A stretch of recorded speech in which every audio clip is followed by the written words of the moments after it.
through a grant provided by the International Development Research Center. So today's webinar will be translated from English to French. So if you prefer to listen in French, feel free to adjust your language at the bottom of your screen. The webinar will run for approximately 60 minutes, and we will provide a recording posted on the IHEA website in English and French afterwards.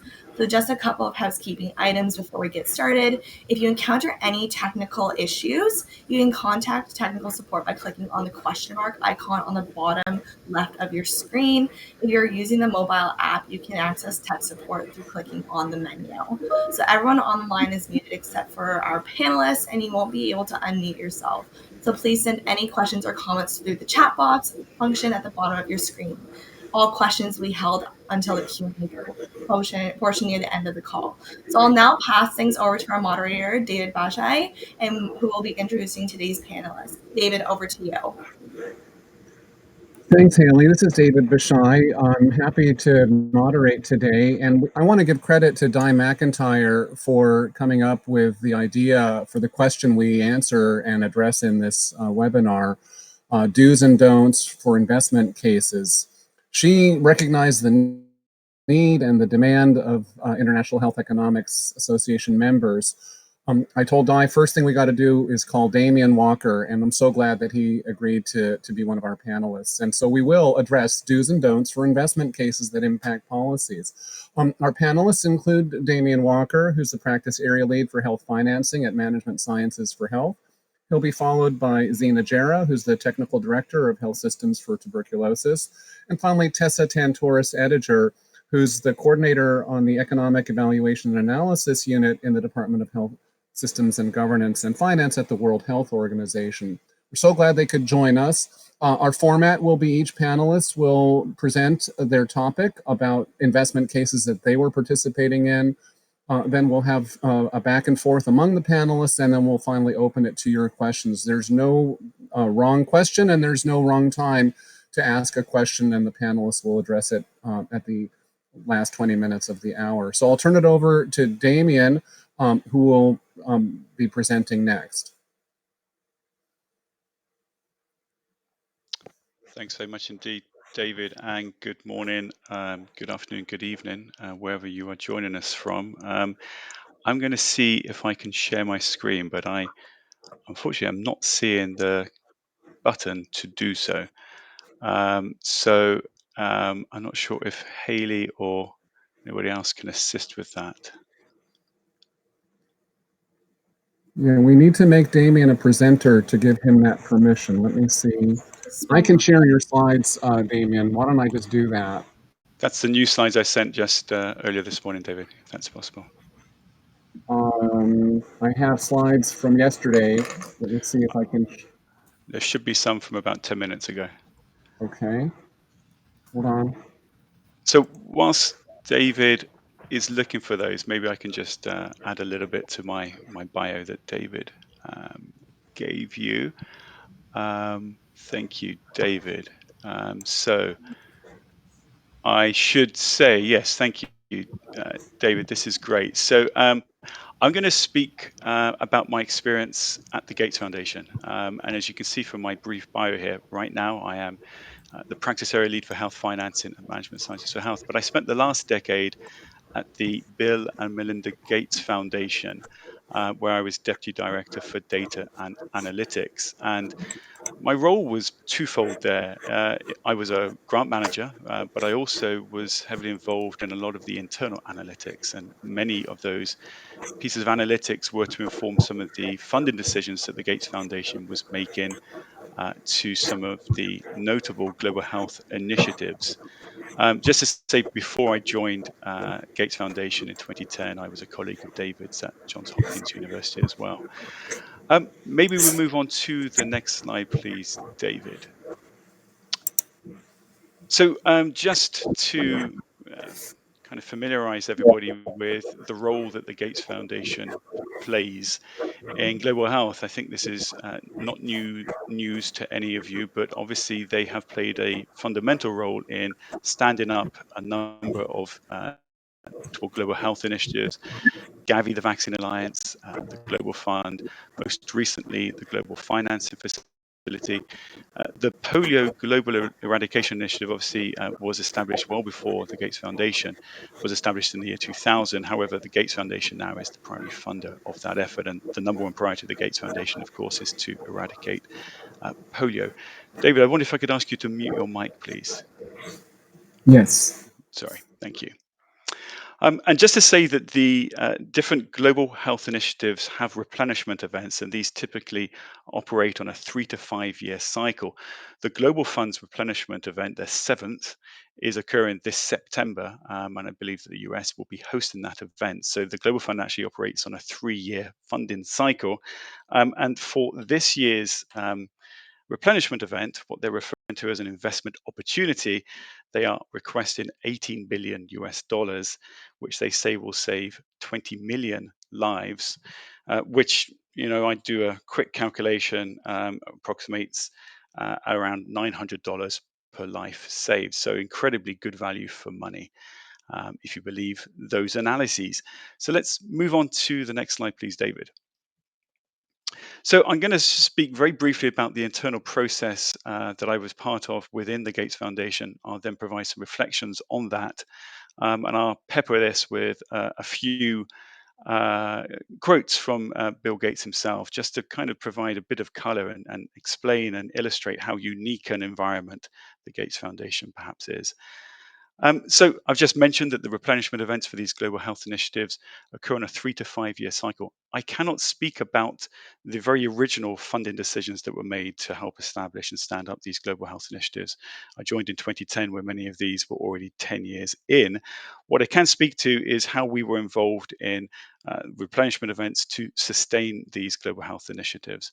And there were a couple of initiatives that would be launched within the Gates Foundation, typically at least 1 year out from these replenishment events. One would be technical, and I'd be primarily involved in that.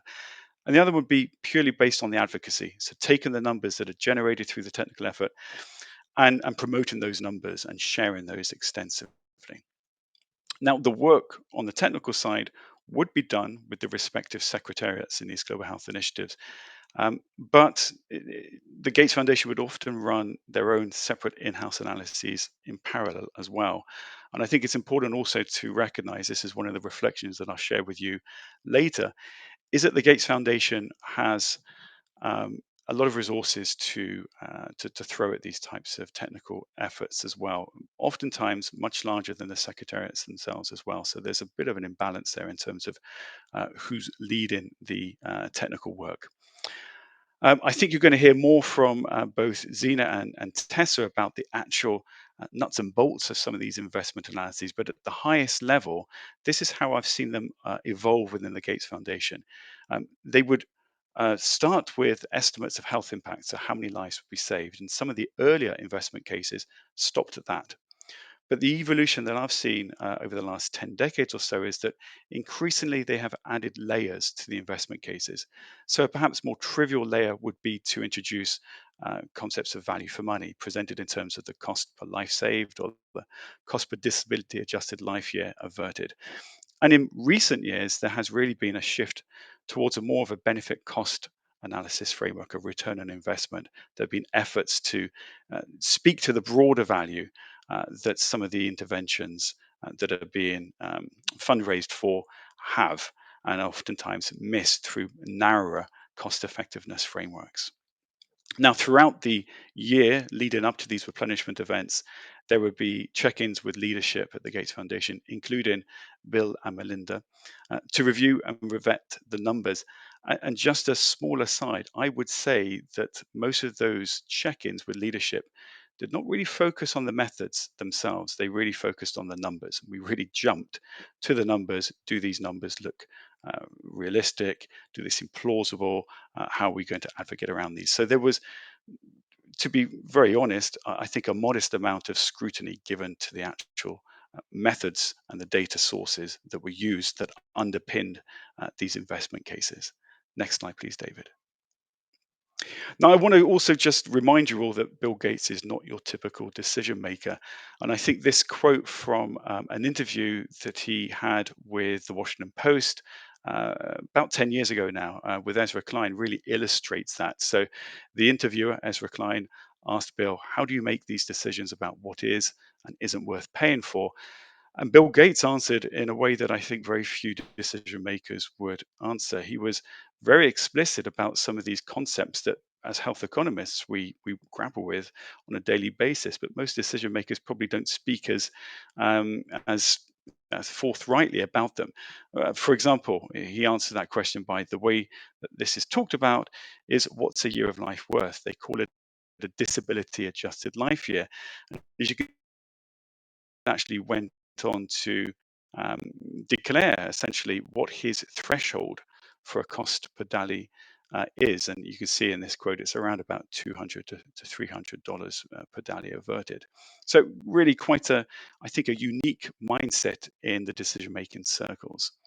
So that's my first reflection. Let's move on to the next slide, please, David.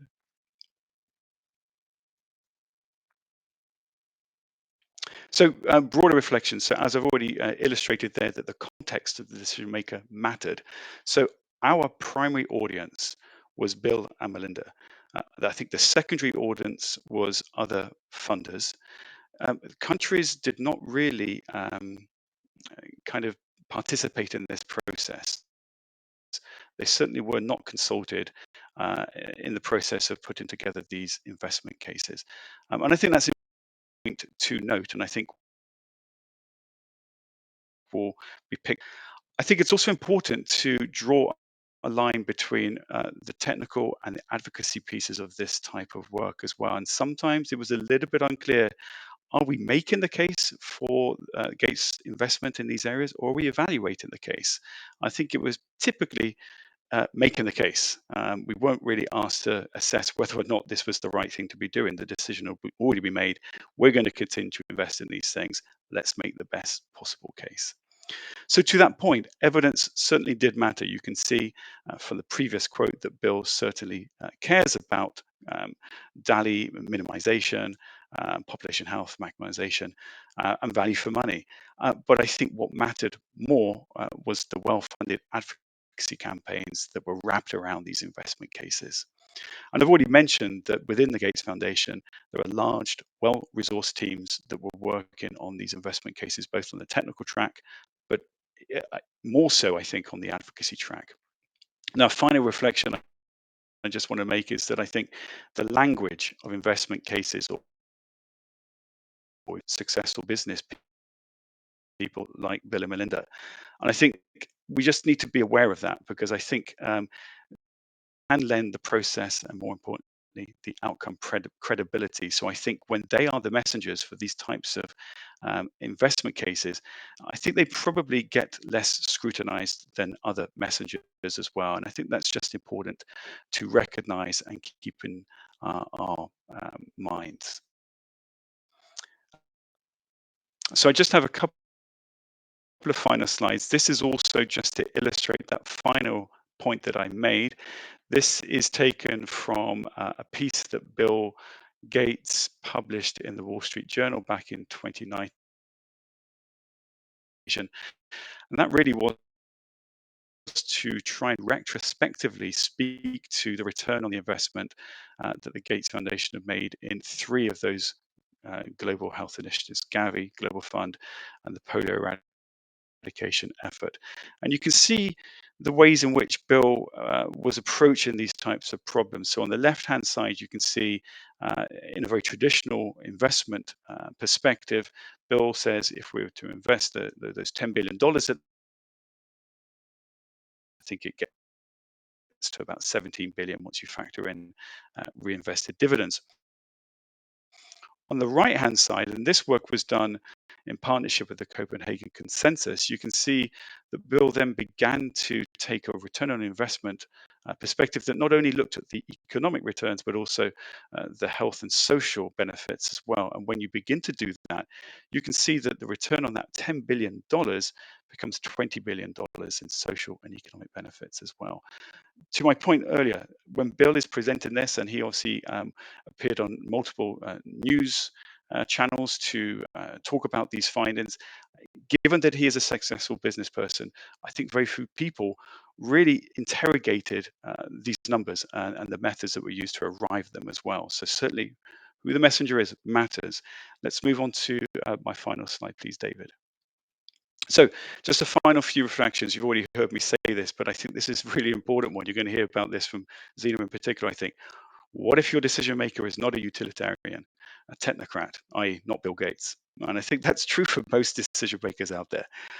What if also the scope of the and I think oftentimes within those global investment cases, you see a lot of variation in terms of the local returns on the investments as well. So there can be a misalignment in terms of the global and the local. What if your decision maker is the Minister of Health, or perhaps more truly the Minister of Finance? And both of these ministers have much broader sets of trade-offs to consider as well. And this is one of the issues that I think is a challenge for these investment cases, that are quite siloed, they're quite vertical as well, and they often don't enable one to look across the full set of options that decision makers will be facing. So with that, I will hand over to David, who will hand over to Zena. Thank you very much.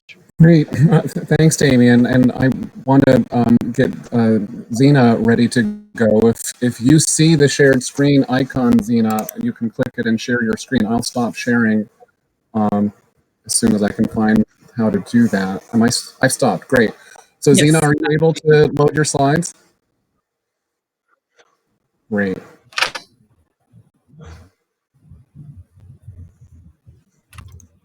Is that showing up?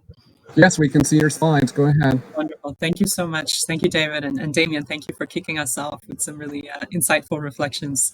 So David introduced me. I'll just mention briefly, my name is Zena Jarrah. I'm currently working with MSH as Technical Director for our Health Systems for TB project.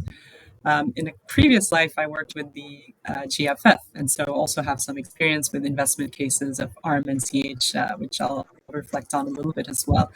So I wanted to talk a little bit more specifically about country perspectives and how countries can benefit from investment cases, and also what are some, of the do's and don'ts, as we mentioned in our title. I'd like to start us off with, I think, what is a sort of classic and probably very well known to this community case study of cost-effective intervention, which is TB DOTS, essentially directly observed therapy. Probably, again, this is something very familiar with this group, but essentially has really been a linchpin of the WHO response to the TB epidemic, and was really cited as, the cost-effective way to address, essentially really focusing that were most high priority, and then observing them in an intensive phase and making sure that patients were adhering to treatment. We saw a very rapid scale-up of DOTS, starting in the early 90s with just a few countries, and by the end of, early 2000s, pretty much any country with a significant TB profile was engaging and investing in TB DOTS. DOTS, I wanted to raise this also because it's a really interesting case where the country investment case, I think, really influenced this global investment case. And one country in particular, although there are a number that had early adoption of DOTS, is China. China had a very successful DOTS program, which was launched in 1991. And this was really a huge political commitment from the government to essentially, over the course of 10 years, really invest resources into a DOTS program in 13 of the 31 provinces in China, and really target the most highly affected areas. And the results were quite compelling. I've just showed a few of them here. You can see the coverage rates on the side, essentially getting towards 100% within just a few years of implementation between 1991 and 2000. And some really spectacular results in terms of cure rates, going up to 95%. And for a total cost, as you see here, of about 130 million. And so the estimates were that successful treatment was less than $100 per person. That came out to about $15 to $20 per life saved, and a calculation ultimately of a $60 return on $1 investment. So that's very, very strong, and of course made for a very compelling case. And so getting these results from China was really a big motivation for other countries to adopt TB dots as well. And, as I showed in my first slide, we saw that rapid progression of countries starting to invest in TB dots. So this is it, a little bit um, approach that we heard from Damien, where this was essentially really a lot of country-owned investment cases that also pushed forward a very global effort. You might also be familiar with the case of ORS in Bangladesh. This may be, considered somewhat similar in that, this was very much pioneered in Bangladesh as a very cost-effective intervention, and of course became a gold standard in public health. So I did want to mention, I know we don't have a huge amount of time to cover all the many case studies of country investment cases, but wanted to start with an example here. Zena, the slides aren't moving forwards for people. Just wanted to mention that. I'm not sure who is owning the floor right now, but we're not seeing the slides that you're speaking. So what are you seeing, if I might ask? Is it still my first? It was still your first, and it's not in presenter mode. So just to let you know that. Oh, thank you for that. Okay. I'm not sure what I can do. It's showing on my screen. Let's see. We now see the TB dots in China. So now it has moved forwards. Okay. I do apologize for that. I will make that a full screen, essentially repeating what I've just said. Apologies for that.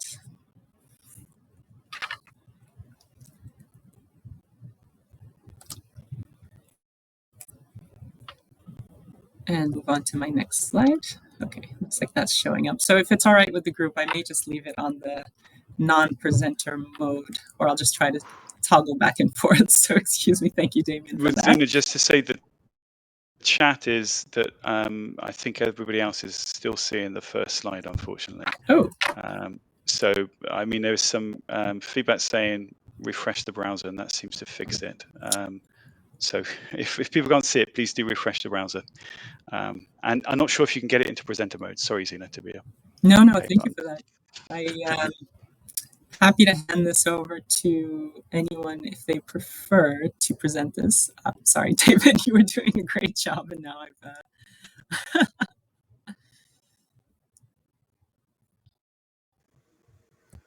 I refresh my browser and I can see key elements of an investment case. I think the audience has to refresh browsers to catch up with you. Okay, so it's on the audience side. Well, the rest of my presentation is just speaking points. Those of you who cannot see it, again, my apologies for any technical issues, but I will be speaking most of what you see on the slides. So I would say you can, consider this some talk radio for the next 5 minutes and then tune into the next one, hopefully. So just moving on to some of the key elements of an investment case, and I won't belabor this. I know Tessa will also give us some more details on investment cases and WHO's approach. But I did want to mention that, one thing that's interesting and I think important to note about investment cases is that, we don't have a standard for what we actually mean by an investment case. And so countries can use different methods to develop their investment cases. They can be very narrowly focused on a very specific intervention. I've seen investment cases, for example, that target IMCI or integrated community case management, and then all the way to the very wide range and large scale goals like the SDGs, which again, Tessa will be discussing in her presentation. So, when we talk about investment cases, they really vary, and countries can have multiple. I think that's an issue I will mention very briefly as well. This can be approached in many different ways, but typically what they involve are really demonstration of value, right, for what's being spent and the impact, anticipated impact will be. So for countries, from the country perspective, why are investment cases useful? Invariably, we know there's going to be a gap between costs and resources that are available for a country's health program. And so the investment case should ideally help to prioritize and really focus on the most cost-effective interventions and make best use of scarce resources. We've also really seen countries use investment cases as a rallying point for both domestic and donor funding. As we know, they can often be very fragmented. And so having a sort of cohesion around an agreed set of priorities and objectives can be very powerful for the country to make the best use of those resources from different different sources. Damien mentioned this already, of course. Estimating return on investment is really the way to make a strong case and mobilize additional resources. People want to know what they're going to get when they invest their dollar. And of course, aligning with the national planning process and longer term country objectives. So where have we seen some investment cases from the country perspective fall short? We've talked a lot about cost effectiveness, and Damien mentioned, Bill Gates having a very sort of technocratic approach. Cost effectiveness is naturally a very critical pillar of developing investment cases and provides us a method to prioritize, because there needs to be some mechanism to compare between different options and figure out which will be, the best under the circumstances. But if it's the only consideration, then that's where we've seen some investment cases fall short, because it ends up being an entirely technical exercise that doesn't take into account what's really critical in country, which is political economy, feasibility, and the ability to actually convey what the cost effectiveness means to people beyond the sort of the health bubble. So try explaining DALIs, in 2 minutes to a Ministry of Finance person. They may not be as inclined to hear you.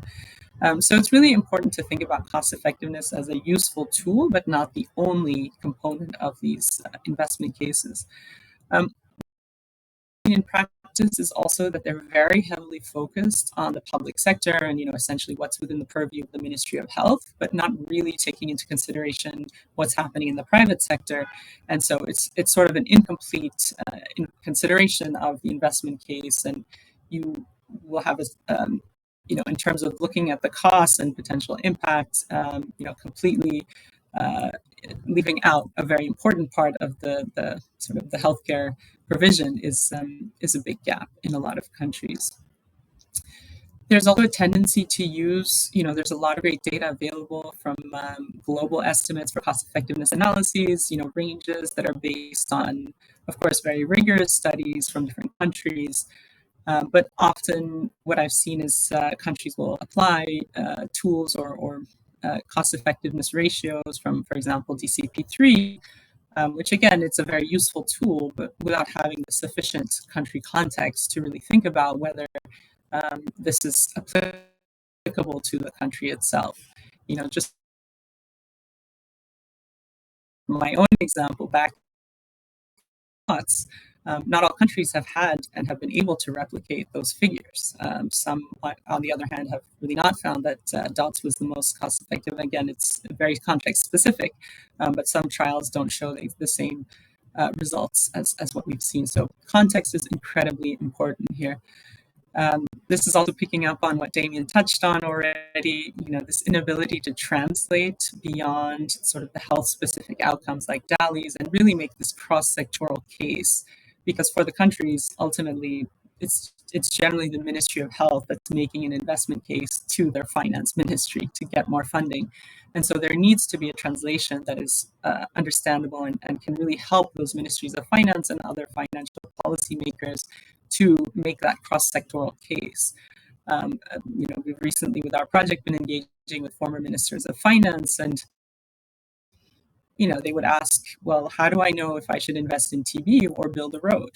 That's not something that we're given when the health sector comes to ask us for additional budget, right? And so they're always thinking about how they can compare very broadly across sectors. And so there is some movement towards that, as Damien mentioned, but I think still struggling with that translational element of these investment cases.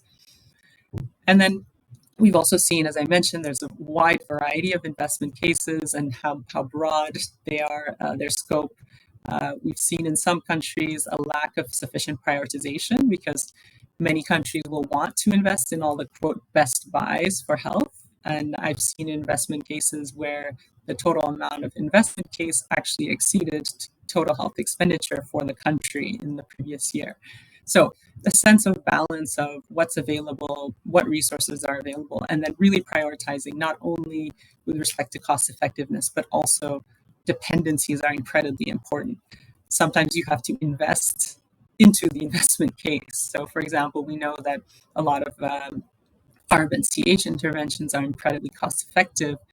if a country has a critical shortage of midwives, they will have to invest in training midwives first to get to that place. And there isn't always that level of analysis that's conducted when countries are developing their investment cases. So I'll just end with some of the investment case do's, and I think some of these are a reflection of the sort of don'ts that I just mentioned. But really, again, specifying for countries to specify the objectives of the investment case is really important. To be very specific about that, what the investment case is for, who is it targeting, what is the audience? Again, if it's the Ministry of Finance, making sure those messages are tailored, the outcomes and the impact are used in a way that can be approachable to the audience. So whether it's cost benefit analysis and ROI, that's much more readily comparable to the audience. Of course, stakeholders obtaining buy-in. I think everyone in this call will know the critical importance of political economy. What is technically optimal is not always politically feasible, and that's just a reality of developing investment cases and doing work in countries. So it's really critical to have that political element considered. And of course, as I alluded to just now, using the country-specific or as close to possible, cost-effectiveness data that at least has some level of comparison. So whether it's regional data or from countries with a similar epidemiological profile, it's really important to try to use the best data for the particular country context. Also, again, as I mentioned, really considering criteria beyond just cost effectiveness, so feasibility, health systems constraints, equity. There are very wide arguments, and I won't go into them here, but ethical and philosophical arguments about using cost effectiveness in the first place, and a utilitarian approach. Of course, lots of pros and cons on both sides, and I think we are all in agreement that it's very important to use that as a base, but not the only consideration. The investment cases really should conduct, before developing the case itself, should conduct robust costing and resource mapping, should conduct situational analysis, looking at potential bottlenecks, essentially what are the health system's constraints, so that the investment case is useful for the country and takes into account all those important contextual elements. And then, of course, ultimately, the case needs to focus on a very clear set of priorities that can be realistic. So I just gave a few quick examples of where I've seen countries, have overly ambitious investment cases that were really beyond what they could afford. I've also seen countries develop sort of very, safe investment cases as well. So a little bit on the other side of that spectrum. And so I think having a balance of using this investment case as an advocacy tool and really something towards mobilizing more financing, while at the same time having some level of realism baked into it is really important. And again, every country will approach this differently. There are common tools that a lot of countries may use, but ultimately it's really important that countries will develop and own the investment cases for their own purposes. So I'm happy to continue this conversation in the Q&A. I would like to now pass on to David, or perhaps Tessa would like to go straight ahead. Thank you all so much. Thanks. I think I'm going to be presenting Tessa's slides just to see if we can escape the technical difficulty. So while I wait to be made the presenter and have that option, I just wanted to thank you, Zena, for that real important emphasis on making sure that the countries are contextualized and involved in the investment case. I think that's a very important do that you raised for all of us. So I think you should be seeing, well, I don't know what you're seeing now. Let me try again. The other thing that you raised was that that keeping outcomes as DALYs is limited, and the investor might want.